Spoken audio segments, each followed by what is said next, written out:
All right, up here on Mr. and Mrs. Bostrom on Timberbrooke Drive, I see some of the areas we did repairs on around the hood vent and along the wall of this dormer and then along the bottom edge.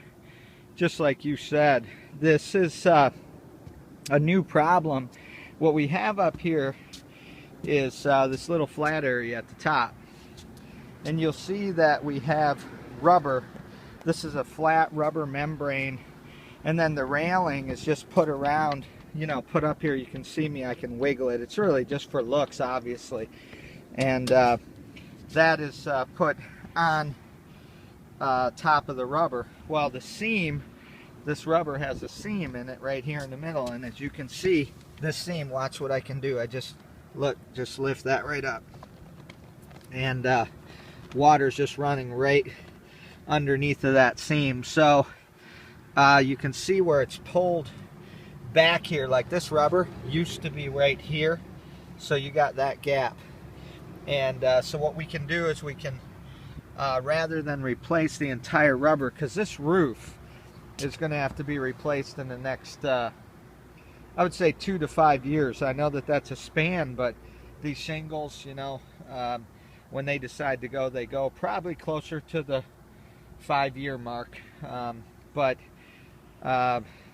it really depends on you and how long you're staying here and what your budget is and things like that, because the longer we wait, the more expensive things get. Prices go up a couple times a year. So it's really based on you guys. But we definitely, what we can do here, because of the roof being replaced, we can cut this rubber back from this seam a foot each side, and then we can put a new piece of rubber on, seam tape it, and everything will be good. It'll be done. You can see like the rubber pulling through these right here, through those screws. See this one ripping? And that's all they did, is just nail this rubber along the shingles all the way around, and they just fold it around these corners, and then there it's just nailed. And you can see like some of the nails are starting to rip through. But everything else here looks good. I do notice that there's an end cap missing from that aluminum ridge vent. We can take care of that while we're here. All the other ridge vents have the end caps in. I looked, so we'll take care of that while we're here.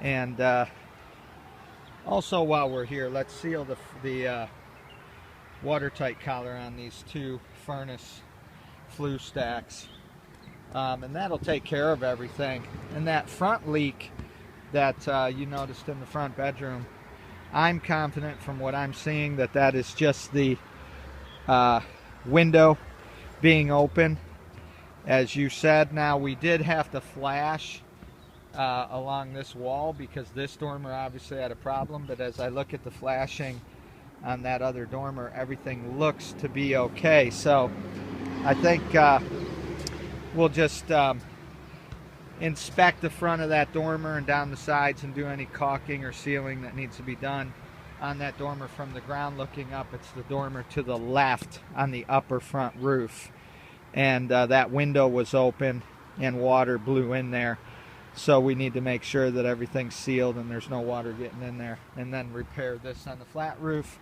end cap on the ridge vent, seal these furnace flue stack watertight collars. That'll solve the problems till it's ready to replace this roof.